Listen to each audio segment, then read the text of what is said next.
Oestrogen, പ്രോഗസ്റ്റെറോൺ എന്ന 2 hormones പ്രസവാനന്തരം സ്ത്രീകളിൽ ഗണ്യമായി കുറയുന്നു. അതിനാലാണ് പ്രധാനമായിട്ടും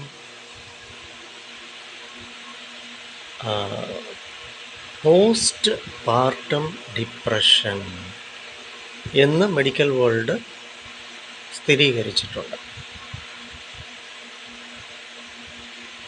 ഏതായാലും ഒരു സ്ത്രീക്ക് ഉണ്ടാകുന്നതായിട്ടുള്ള പിരിമുറുക്കം, ഉത്കണ്ഠ, ആകുലത, തുടർന്ന് ഉറക്കം ധാരാളം നഷ്ടപ്പെടും. കാരണം ഈ കുഞ്ഞ് എപ്പോൾ വേണമെങ്കിലും ഉണരാം, കരയാം. ഗർഭധാരണ സമയത്ത്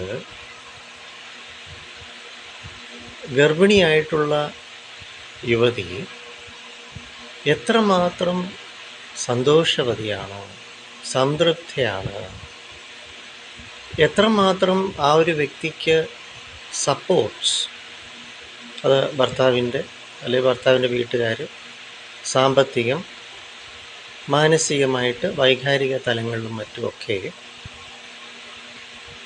എത്രമാത്രം ഹാപ്പിനെസ് സ്റ്റേറ്റ്. അപ്പോൾ പ്രത്യേകിച്ച് ഇന്ന് ഒരുപാട് ജോലിക്ക് പോകുന്ന സ്ത്രീകളാണ്. During pregnancy also they go for job.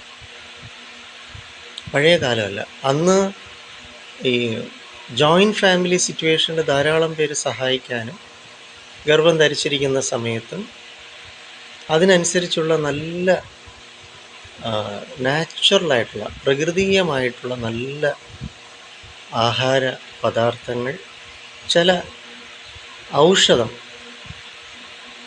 അടുക്കള ഔഷധങ്ങൾ, അമ്മുമ്മമാർ. അപ്പോൾ ഇന്ന് ന്യൂക്ലിയർ സെറ്റപ്പാണ്.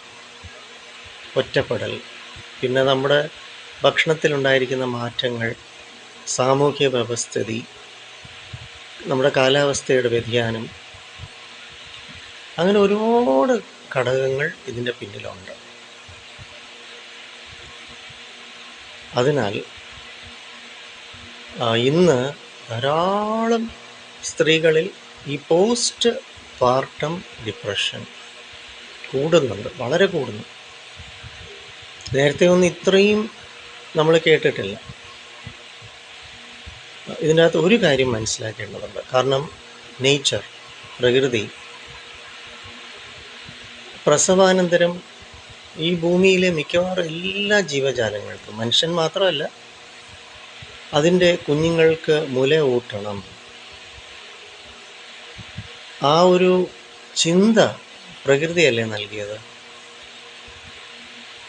അതുകൊണ്ട് നമ്മൾ പ്രകൃതിയിൽ നിന്ന് അകന്നു എന്നതും ഒരു വലിയ വാസ്തവികതയാണ്, സത്യമാണ്. അപ്പോൾ ഇന്നേ ഭക്ഷണക്രമങ്ങളും പ്രകൃതിയിൽ നിന്ന് അകന്നുള്ള, പ്രകൃതിയെ മറന്നുള്ള, ദൈവീകമായിട്ടുള്ള പാതയിൽ അല്ലാതെ ഉള്ള ജീവിതചര്യ, ഒത്തിരി അങ്ങ് ഭൗതികത, അസംതൃപ്തമായ മനസ്ഥിതി, ഇതും ഒരു ഘടകമാണ്. അപ്പോൾ മാതൃത്വം എന്നത് മനുഷ്യൻ ഉണ്ടായ കാലം മുതൽ എങ്ങനെയാണ് ഈ ചിന്ത ഉണ്ടായത്? നിങ്ങളൊന്ന് ആലോചിച്ച് നോക്കൂ.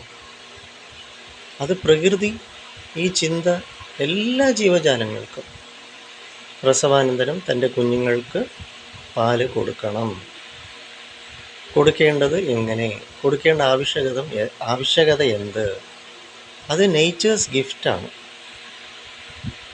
അപ്പോൾ അതുകൊണ്ട് നമുക്ക് മനസ്സിന് ആ ഒരു സന്തോഷം, സംതൃപ്തി, ആധ്യാത്മിക തലത്തിൽ സമാധാനം ആണിതിൻ്റെ ശരിക്കുമുള്ള പോംവഴി.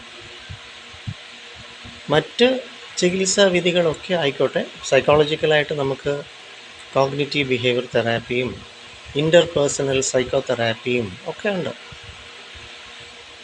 തീർച്ചയായിട്ടും മാതൃസ്നേഹം, മാതൃത്വം ആരോഗ്യകരമായിട്ട് തന്നെ നിലനിൽക്കണം. നിലനിർത്തപ്പെടേണ്ട ആവശ്യം സമൂഹത്തിനുണ്ട്. അതുകൊണ്ട് എവിടെയും എപ്പോഴും എല്ലാവർക്കും സന്തോഷം, സമാധാനം ഉണ്ടാവട്ടെ.